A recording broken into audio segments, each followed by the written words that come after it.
الحمد لله والصلاة والسلام على سيدنا محمد وعلى آله وأصحابه أجمعين. الحمد لله والصلاة والسلام على سيدنا محمد وعلى آله وأصحابه أجمعين. أما بعد فأعوذ بالله من الشيطان الرجيم. بسم الله الرحمن الرحيم. والعصر إن الإنسان لفي خسر إلا الذين آمنوا وعملوا الصالحات وتواصوا بالحق وتواصوا بالصبر. صدق الله العظيم. اللهم صل على سيدنا محمد النبي الأمي وعلى آله وأصحابه وسلم. اللهم صل على سيدنا محمد النبي الأمي وعلى آله وأصحابه وسلم.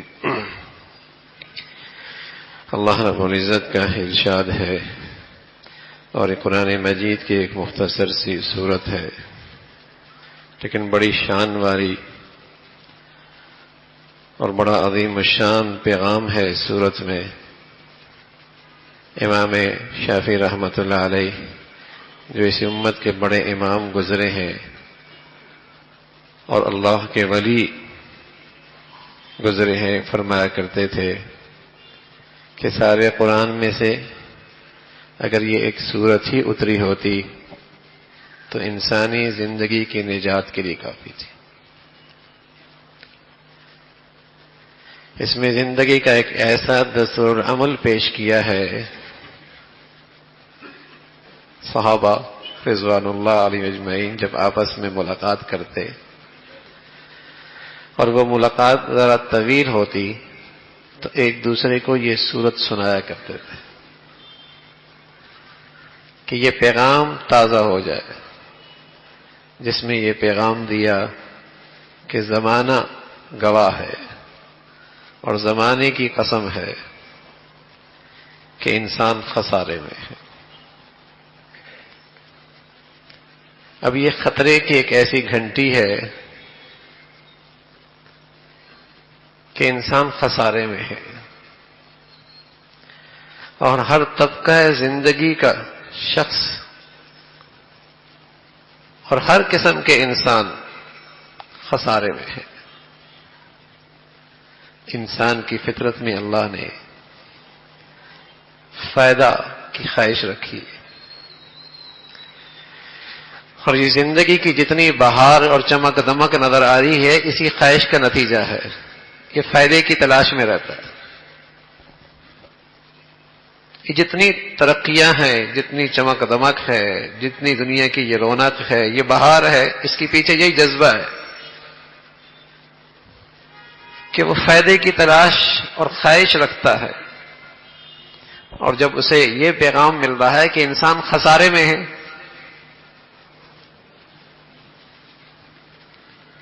یہ ہر انسان کی فطرت میں یہ خواہش موجود ہے. مزدور سے پوچھئے، تاجر سے پوچھئے، صنعتکار سے پوچھئے، زارے سے پوچھئے، اسکول جانے والے سے لے کر یونیورسٹی کے بچے سے پوچھئے، کیوں کر رہے ہو؟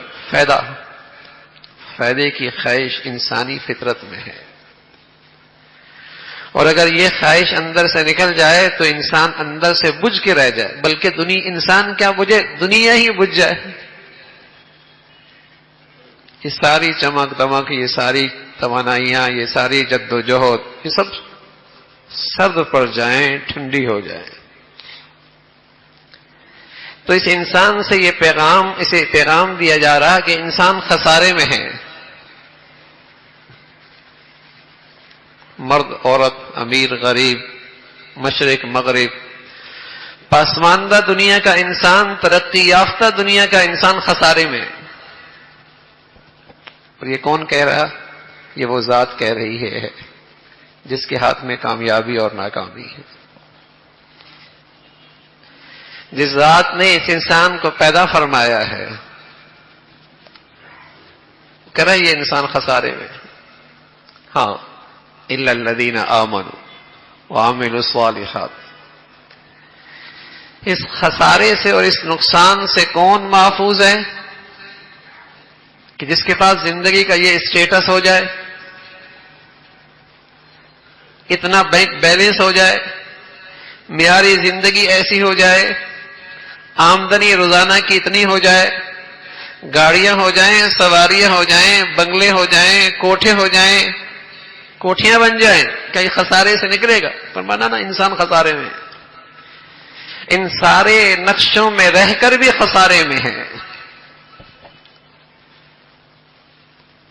صدارت کا عہدہ ہو یا وزارت کا عہدہ ہو، مزدور ہو یا جرنیل ہو، زرق بر پہنتا ہو یا پھٹے پرانے پہنتا ہو، خسارے میں ہے۔ اور اس ناکامی کا تذکرہ اس ذات نے کیا ہے جس کا علم بھی کامل ہے، قدرت بھی کامل ہے، شفقت بھی کامل ہے۔ ان الانسان لفی خسر، انسان خسارے میں ہے، یہ ایک بڑے خطرے کی گھنٹی ہے۔ ہاں الا الذین آمنوا وعملوا الصالحات، اس خسارے سے کون محفوظ ہے؟ مگر جو ایمان لایا اور اچھے عمل کیے اور حق کی نصیحت کی اور صبر کی تلقین کی۔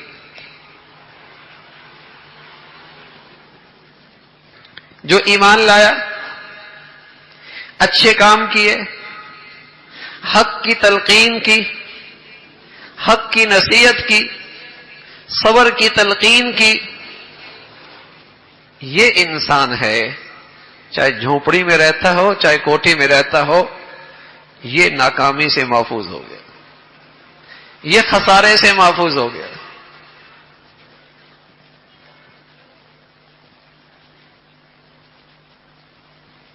ہمارے ہاں کامیابی کے معیار بہت بدل گئے ہیں، اور بس اوقات ہم کسی کی ظاہری نقش و نگار کو دیکھ کر کہتے ہیں بڑا خوش نصیب آدمی، بڑا ہی خوش قسمت ہے۔ خوش قسمت تو صرف وہی ہے بھائی جس کے بارے میں اللہ کہہ رہا ہے کہ یہ خسارے سے محفوظ ہے، باقی تو سارے ناکام ہیں۔ انسان خسارے میں ہے، ناکام ہے، گھاٹے میں ہے۔ برف کا تاجر اور برف رکھی ہوئی ہو اور بک نہ رہی ہو اور پگھل رہی ہو، اور اس تاجر کی اس برف سے فائدہ نہ اٹھایا گیا ہو، تو کیا کہا جائے گا؟ میاں پانی ہو گئی برف، نہ صرف خود ختم ہو گئی، تاجر کو بھی ختم کر دیا۔ برف کا تاجر اس سے فائدہ نہیں اٹھایا، تو زندگی برف کی مانند ہے، فائدہ نہ اٹھایا، اور فائدہ بھی وہ اٹھانا ہے جو پیدا کرنے والے نے بتایا۔ اگر اس زندگی سے گاڑیاں اکٹھی کر لی، کوٹھیاں بنا لی، بینک بیلنس بنا لیا، دولت اکٹھی کر لی، زمیندار بن گیا، جاگیردار بن گیا، اسٹیٹس ہو گیا، صدارت اور منصب پہ آ گیا، لیکن یہ برف جو زندگی جو برف کی مانند ہے، اس سے وہ فائدہ نہ اٹھایا جو پیدا کرنے والے نے بتایا ہے، تو نقصان میں، فائدہ بھی اس نے بتایا ہے، اس لیے کہ خریدار وہ ہے اور اسے پتا ہے کہ میری نظر میں کون سی زندگی قیمتی ہے۔ ان اللہ اشتری من المؤمنین انفسهم واموالهم، اللہ خریدار ہیں، اور اس زندگی کو وہ ذات خریدتی ہے جو قیمتی ہو، ورنہ تو زندگیاں ہزاروں، لاکھوں، کروڑوں، اربوں انسانوں کی برف کتنا پگھل گئی اور اپنی زندگی سے فائدہ نہیں اٹھایا، اور لاکھوں کروڑوں انسانوں کی زندگیاں پگھل رہی ہیں، فائدہ نہیں اٹھا رہے۔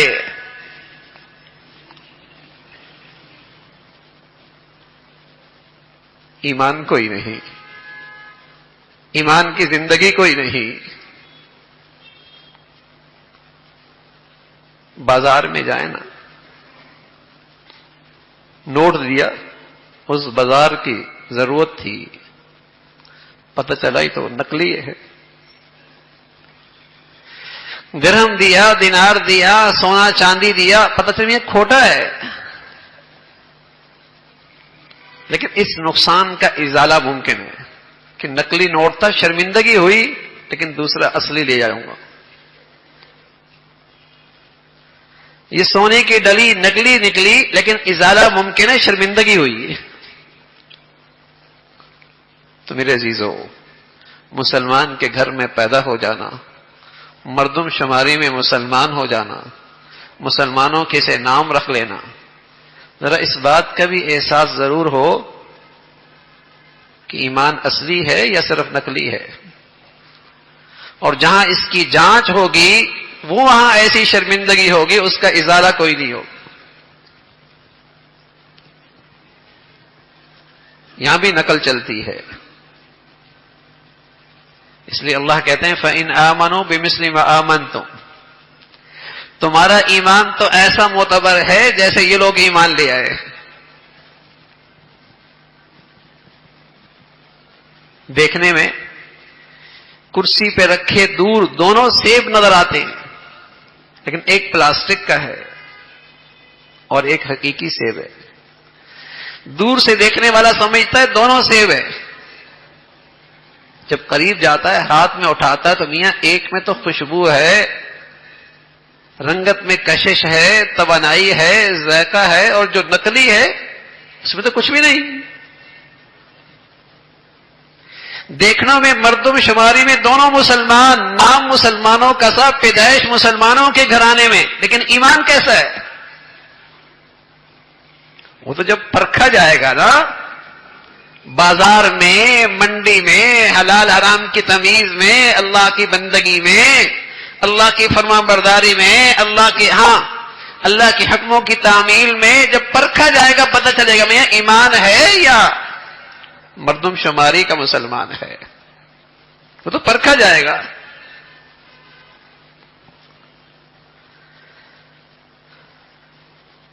اس لیے اللہ کریم کہتا ہے ایمان والو ایمان لے آؤ. یا ایھا الذین آمنوا آمنوا، ایمان والو ایمان لے آؤ.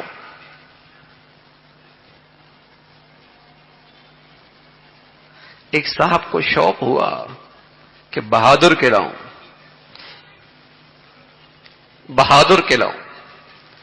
اور اس نے اپنی پشت پہ شیر بنانے کی خواہش کا اظہار کیا کہ بہادر لگوں، شیر کی تصویر بنی.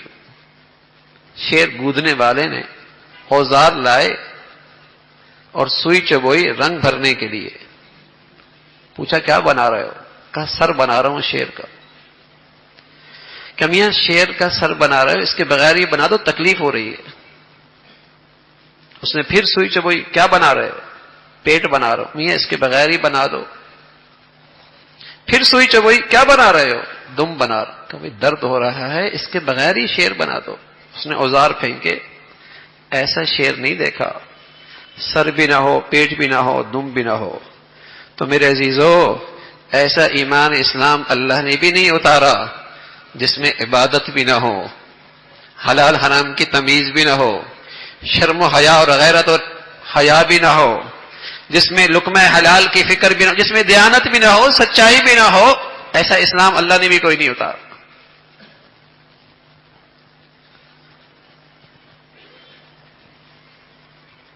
تو اللہ کریم کی طرف سے ایک الارم ہے، ایک اعلان ہے، انسان خسارے میں ہے کہ اس کی زندگی برف کی طرح پگھل رہی ہے، اور لاکھوں کروڑوں انسانوں کی، اربوں انسانوں کی ایسی پگھل گئی، لیکن انہوں نے اپنی زندگی سے فائدہ نہیں اٹھایا، ناکام ہو گئے. اور زندگی سے فائدہ اٹھانا ہے کیا؟ الا الذین آمنوا وعملوا الصالحات. انہیں ایمان کی دولت مل گئی. انہوں نے اپنی زندگی کی سرمایے سے ایمان کما لیا، ایمان کما لیا. یہ ہے کامیاب آدمی. سبحان اللہ. بتائیے نا، آج کامیابی ناکامی کے معیار کتنے بدل گئے. آج اچھائی اور برائی کے پیمانے کتنے بدل گئے، آج عزت اور ذلت کے پیمانے کتنے مختلف ہو گئے. خسارے میں ہے انسان جب تک اپنی زندگی کی سرمایہ سے ایمان کی حقیقت نہ پالے اور پھر ایمان کی زندگی کے تقاضے پورا نہ کرے. کیونکہ یہ صورت ساری انسانیت کے لیے ایک دستور العمل ہے. تو سبق دیا کہ معاشرہ ٹھیک نہ ہو تو فرد کے لیے ایمان کے تقاضے پورا کرنا آسان نہیں ہوتا. گھر کی زندگی ٹھیک نہ ہو تو گھر کے سربراہ کے لیے ایمان کی زندگی کے تقاضے پورا کرنا آسان نہیں. اس لیے ناکامی سے بچنے کے لیے صرف اپنی ذاتی دینداری کافی نہیں کہ اولاد کہاں جا رہی ہے، بچیاں کہاں جا رہی ہیں، گھر کا کیا نقشہ ہے، معاشرے کا کیا زندگی کا چلن ہے، بس میں دیندار ہوں. نہ فرمایا انسان خسارے میں رہے گا. اس لیے کہ بس اوقات ایسا ہوتا ہے کہ ایک ہی گھر سے دو افراد جب نکلتے ہیں، باپ اور بیٹا، تو لگتا ہی نہیں ہے کہ دونوں ایک گھر سے ہیں. ان دونوں کی زندگی میں اتنا فاصلہ ہوتا ہے. بوڑھی ماں بھی نکل رہی ہے اور آج کی روشن دنیا کی روشن تعلیم کی ڈسی ہوئی بچی بھی نکل رہی ہے، تو دونوں کی زندگی میں اتنا فاصلہ ہے، لگتا ہی نہیں ایک گھر سے نکل رہے. یہ قصور ہوا کہ اپنی ذات تک تو ایمان کی زندگی ہے اور یہ فکر نہیں ہے کہ گھر کا ماحول کیسا ہے. فرمایا یہ ناکامی سے نہیں نکلے گا. صرف اتنا کافی نہیں کہ یہ شخص خود ایمان کی حقیقت اور اچھے اعمال کرنے والا ہو، وتواصوا بالحق، یہ بھی اس کی ذمہ داری ہے، حق کی نصیحت کرتا رہے. اس لیے کہ اگر گھر میں دینداری نہیں ہوگی، خوشی کے موقع پہ سب مل کر اللہ کی نافرمانی کریں، شادی بیاہ کے موقع پہ سب مل کر اللہ کو ناراض کریں گے. زندگی میں کئی مواقع ایسے ہوں گے، اسے اپنی دینداری سے دستبردار ہونا پڑے گا. معاشرہ بگڑ جائے گا تو ایک گھر معاشرے کے اندر دینداری کے ساتھ گزارنا آسان نہیں. یہ سورت قرآن میں ہے اور یہ پیغام اللہ کا ہے. یہ اللہ کہہ رہے ہیں والعصر، زمانہ گواہ ہے. انسان تو چلا جائے گا اور آئے اور چلے گئے، اور سب سے بڑی انسانیت کی شخص، سب سے بڑے امام محمد رسول اللہ، وہ بھی آئے اور دنیا سے چلے گئے. لیکن صدیوں سے جو چیز گواہی دے رہی ہے وہ زمانہ دے رہا ہے کہ انسان ناکامی کی طرف جا رہا ہے اور انسان کا نقصان ہوتا چلا جا رہا ہے کہ لاکھوں کروڑوں انسانوں نے زندگیاں گزار دی اور اس زندگی سے نفع نہیں اٹھایا. لوگ کہہ دیں بڑا کامیاب انسان گزرا ہے، زمانہ کہ دنیا کہہ دے بڑی اچھی زندگی گزار کر گیا ہے. دنیا کے ذرائع ابلاغ میں ڈنکا بجا ہو، بڑی شہرت پائی تھی اس لیے دنیا میں، اس کا کوئی اعتبار نہیں ہے.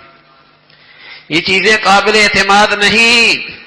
قابل اعتماد بات اللہ کی ہے کہ زندگی اس کی کامیاب ہے اور زندگی اس کے ٹھکانے لگی ہے جس نے اپنی زندگی کے سرمایے سے ایمان کی حقیقت پائی اور زندگی اچھے اعمال پہ آئی اور زندگی اس طرح گزری کہ ہمیشہ حق کا دائی رہا، حق کا دائی رہا اور معاشرے کو، سوسائٹی کو، اپنے دائیں بائیں کو، اپنے ماحول کو نیکی پہ جمنے کی تلقین کرتا رہا.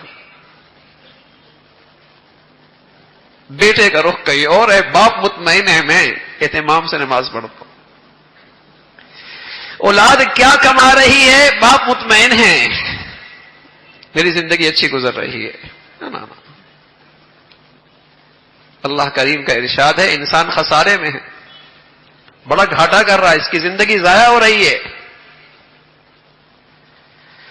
زندگی کی فلاح اور کامیابی اس انسان کے لیے ہے جس میں یہ چار خوبیاں موجود ہوں. ایمان کی حقیقت نصیب ہو، زندگی اچھائیوں پر ہو. اور اچھائیوں کا معیار کیا ہے؟ ایک شخص آئے کہنے لگا یا رسول اللہ احب ان اکون اعبد الناس، میں نیک بننا چاہتا ہوں اور سب سے نیک بننا چاہتا ہوں، سب سے اچھا بننا چاہتا ہوں. تو پیارے رسول صلی اللہ علیہ وسلم فرمانے لگے اتق المحارم تکن اعبد الناس، حرام سے بچ جا، سب سے بڑا نیک بن جائے. کوئی بات نہیں، تیری زندگی میں وظائف نہیں ہیں، نفلی عبادات نہیں ہیں، زیادہ تسبیحات نہیں ہیں، رات کو نہیں اٹھ پاتا، نفلی عبادت روزے صدقے نہیں دے پاتا، کوئی حرج نہیں، بس اس کا اہتمام کر لے تیرے حکم میں، تیری زندگی میں کہیں اللہ کی نافرمانی نہ ہو، کہیں اللہ کا حکم نہ ٹوٹے. اتق المحارم تکن اعبد الناس، حرام سے بچ جا، سب سے بڑا نیک بن جائے. تو ایمان کی حقیقت اور یہ اچھائی کی زندگی، لیکن اتنا کافی نہیں. صرف اپنی ذات تک دینداری کافی نہیں، بچوں کا کیا حال ہے، گھر کا کیا حال ہے، عورت کا کیا حال ہے، بیٹیوں کا کیا حال ہے، شرم و حیا کتنا ہے، گھر میں لقمہ حلال کیسے آ رہا ہے، آمدنی کیسی ہے، معاملات کیسے ہیں. معاشرہ ہے، بحیثیت ایک مسلمان کے اس کی ذمہ داری ہے کہ میں معاشرے میں اچھائیوں کو کیسے فروغ دے سکتا ہوں. اور اچھائی کا معیار ایمان کی زندگی، اچھائی کا معیار ایمان کی زندگی. میں اس اچھائی کے لیے اپنے وسائل کتنے لگا چکا ہوں، اپنی صلاحیتیں کتنے لگا چکا ہوں، اپنے اوقات کتنے لگا چکا ہوں، یہ میری ذمہ داری ہے. تو میرے عزیزو، جب مسلمان اس دستور عمل پہ عمل کر رہا تھا تو اس کی اپنی ایمانی دینی زندگی بھی محفوظ تھی، اور اسے ایسی مبارک فضا بھی ملی ہوئی تھی جہاں نیکی کرنا آسان تھا اور گناہ کرنا مشکل تھا. اور جب مسلمان نے اس ذمہ داری کو چھوڑ دیا ہے، آج دیندار بھی ہے لیکن ایسے معاشرے میں زندگی گزار رہا جہاں گناہ کرنا آسان ہے اور نیکی کرنا مشکل ہو گئی ہے، جہاں اللہ کی نافرمانی فخر کی چیز بن گئی ہے اور اللہ کی فرمانبرداری وہاں عیب بن چکا ہے. تو میرے عزیزو، یہ چار ذمہ داریاں، یہ اللہ کا پیغام ہے. اللہ رب العزت اس صورت کو اور اس چھوٹی سی صورت کو ہمیشہ اس پیغام کا استحضار اور دھیان نصیب فرما دے، اور اسے اپنا دستور العمل زندگی کا بنانے کی ہمت اور توفیق نصیب فرمائے. وآخر دعوانا ان الحمد للہ رب العالمین.